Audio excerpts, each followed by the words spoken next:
अस्सलाम वालेकुम दोस्तों। आज की वीडियो में हम बात करेंगे ergonomics hazard at work place. आज के तेज़ दौर में जहां हम बहुत से घंटे अपने डेस्क पर बिताते हैं, वहां हमें एर्गोनॉमिक प्रैक्टिस के मुमकिन ख़तरात से वाकिफ़ होना ज़रूरी है। एर्गोनॉमिक हैज़र्ड्स ऐसे माहौल या ऐसी हालत से वाबस्ता हैं जो तकलीफ़, थकावट, हत्ता कि उसे इंजरी भी हो सकती है। तो कुछ अहम वजूहात हैं, उनके ऊपर बात करते हैं। Ergonomic hazards at the workplace refer to the condition or factors that can lead to discomfort, injury, or stress due to interaction between workers and their environment. काम की जगह पर ergonomic खतरात ऐसे हालात या अवामिल को रेफरेंस देते हैं, हवाला देते हैं जो वर्कर्स और उनके माहौल के दरमियान इंट्रैक्शन की वजह से तकलीफ़, चोट या तनाव का बायस बन सकते हैं। These hazards typically arise from the design of the workstations, tools, equipments, and the task, and they can affect various parts of the body including muscles, joints, nerves, and tendons. ये खतरात आमतौर पर वर्क स्टेशंस, टूल्स, आलात और काम का जो design है, जो जिस एरिया में आपने काम करना है, जो वर्क प्लेस है, उसके डिज़ाइन के ऊपर डिपेंड करता है और जिस्म के मुख्तलिफ़ हिस्सों को मुतासर कर सकता है, बशमूल आपके जॉइंट्स, नर्व्स या टेंडन्स वगैरह। Some common ergonomic hazards are, कुछ आम जो एर्गोनॉमिक के खतरात हैं उनके ऊपर बात करेंगे, जिसमें सबसे पहले पोरली डिज़ाइंड वर्क स्टेशंस, नाकस डिज़ाइन करदा work stations. Work station that are not properly designed और adjusted to fit the workers body can lead to discomfort and MSDs यानी कि मस्कुलोस्केलेटल डिसऑर्डर। वो वर्क स्टेशन जो वर्कर्स के जिस्म में फ़िट होने के लिए मुनासिब तरीके से डिज़ाइन या एडजस्ट नहीं किए गए, वो तकलीफ़ और MSDs का बाइस बन सकते हैं। For example, chairs that lack proper lumbar support, desk that are too high और टू लो, और computer monitor that are not position at the correct height can all contribute to ergonomic hazard. मिसाल के तौर पे वो कुर्सियाँ जिसकी जो बैक साइड है, जो लकड़ी की सपोर्ट है, लिवर की जो सपोर्ट है, वो मुनासिब नहीं है, या अगर जो टेबल पड़ी हुई है वो बहुत ज़्यादा ऊंची है, कंप्यूटर का जो मॉनिटर है उसकी जो ऊंचाई है मतलब आपके सर के बराबर नहीं है, ज़्यादा है या कम है, ये सब एर्गोनॉमिक खतरात में हिस्सा डाल सकते हैं, कंट्रीब्यूट कर सकते हैं।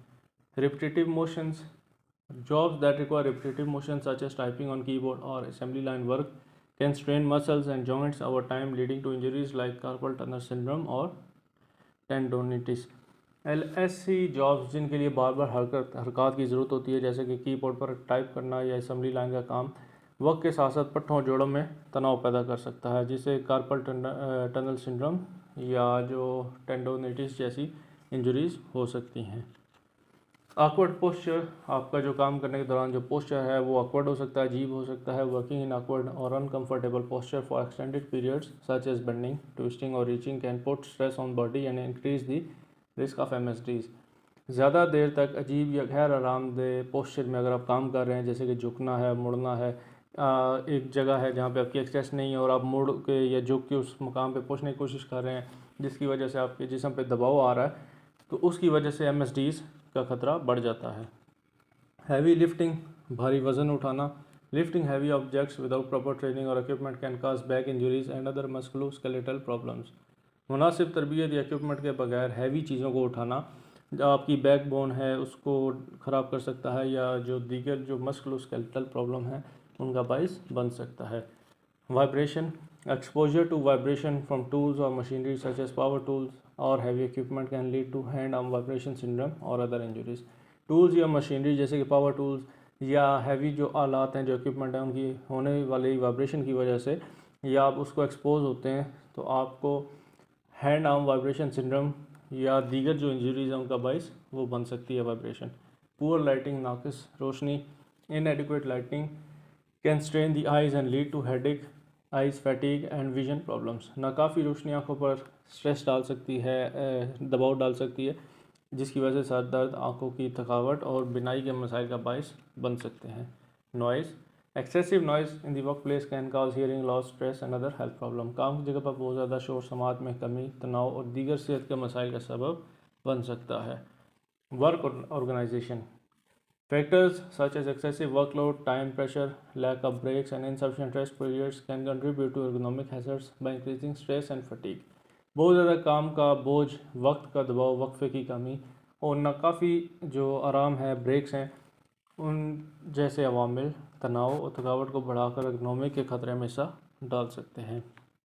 Addressing ergonomic hazards typically involves conducting ergonomic assessment, redesigning workstations and tasks to minimize risk factor, providing ergonomic training to employees, and implementing ergonomic controls and interventions to promote a safer and healthier work environment. ergonomic खतरात से निपटने में आमतौर पर ergonomic जो assessment है उसका इनेकाल, work station को redesign करना, ख़तरे के अवामिल को कम से कम करने के लिए जो है चीज़ें उसमें शामिल हो सकती हैं। इसके अलावा आपके जो मुलाजमीन हैं, जो वर्कर्स हैं, उनको एर्गोनॉमिक ट्रेनिंग और महफूज और सेहतमंद काम के माहौल को फ़रोग़ देने के लिए एर्गोनॉमिक कंट्रोल्स और जो इंटरवेंशंस हैं उनको नाफज करना चाहिए।